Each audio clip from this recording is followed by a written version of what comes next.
نص فيديو واحد: الأكل الصحي مع سكر الحمل. الشريحة واحد: أهلا ومرحبا بكم في الفيديو رقم 1 عن الأكل الصحي الخاص بسكر الحمل.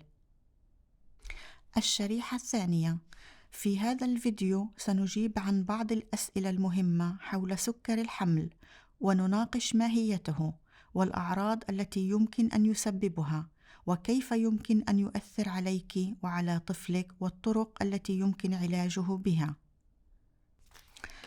الشريحة رقم 3: ما هو سكر الحمل؟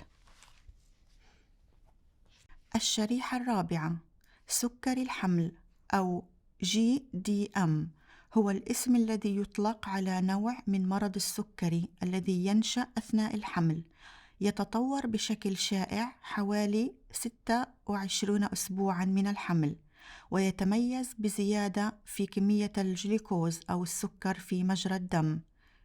الشريحة الخامسة: عندما يهضم الجسم الأطعمة أو المشروبات التي تحتوي على الكربوهيدرات، أحد العناصر الغذائية الرئيسية في الجسم، فإنه يحولها إلى نوع من السكر يسمى الجلوكوز. الشرائح من 6 إلى 8: يتم امتصاص هذا الجلوكوز في مجرى الدم، مما يؤدي إلى ارتفاع مستويات الجلوكوز في الدم.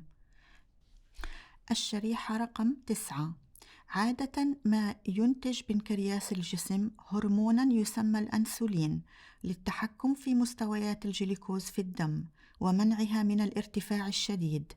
يعمل الأنسولين إلى حد كبير مثل المفتاح، حيث يسمح للجلوكوز الزائد بالانتقال من مجرى الدم إلى خلايا الجسم، ويمكن استخدامه للحصول على الطاقة.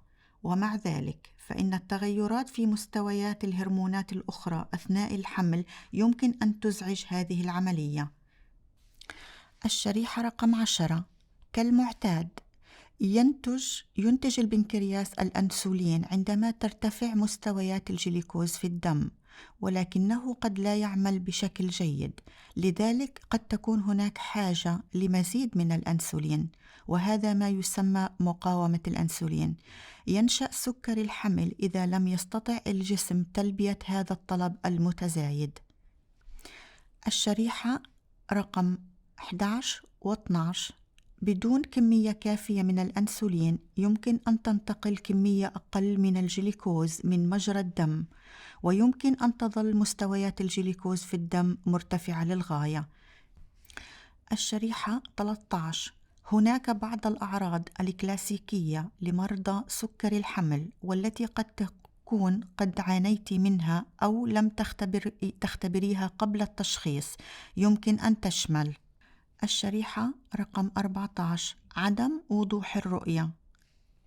الشريحة رقم 15: زيادة في تكرار التبول. الشريحة رقم 16: زيادة العطش. الشريحة رقم 17: تعب. الشريحة رقم 18: والتهابات المسالك البولية المتكررة. يجب أن تدعم هذه الأعراض بتحسين مستويات الجلوكوز في الدم. الشريحة رقم 19: كيف يمكن أن يؤثر عليك وعلى جنينك؟ الشريحة رقم 20: بحلول الثلث الثالث من الحمل حوالي 28 أسبوعاً، تكون أعضاء طفلك الرئيسية قد نمت جيداً، ومع ذلك لا يزال من المهم أن تحافظ على مستويات الجلوكوز في الدم بالقرب من المعدل الطبيعي قدر الإمكان. ستتم مناقشة المستويات المثالية التي يجب أن تكون هدفاً لك من قبل فريق مرضى السكري الخاص بك، والذي سيدعمك طوال فترة الحمل لتحسين قدرتك على التحكم. إذا تركت مستويات الجلوكوز في الدم لديك مرتفعة للغاية، فسيتم توصيل الكثير من السعرات الحرارية لطفلك، وقد يؤدي ذلك إلى حدوث مضاعفات. من المهم أن تكون على دراية بماهية هذه المضاعفات. يمكن مناقشة هذه الأمور بشكل أكبر مع ممرضة التوليد أو الفريق الطبي عندما تحضرين مواعيد العيادة. الشريحة رقم 21 تشمل المضاعفات التي قد تواجهينها: مقدمات الارتجاع وظهور الكثير من السوائل في الرحم، والصعوبات أثناء الولادة، والولادة المستحثة أو الولادة القيصرية.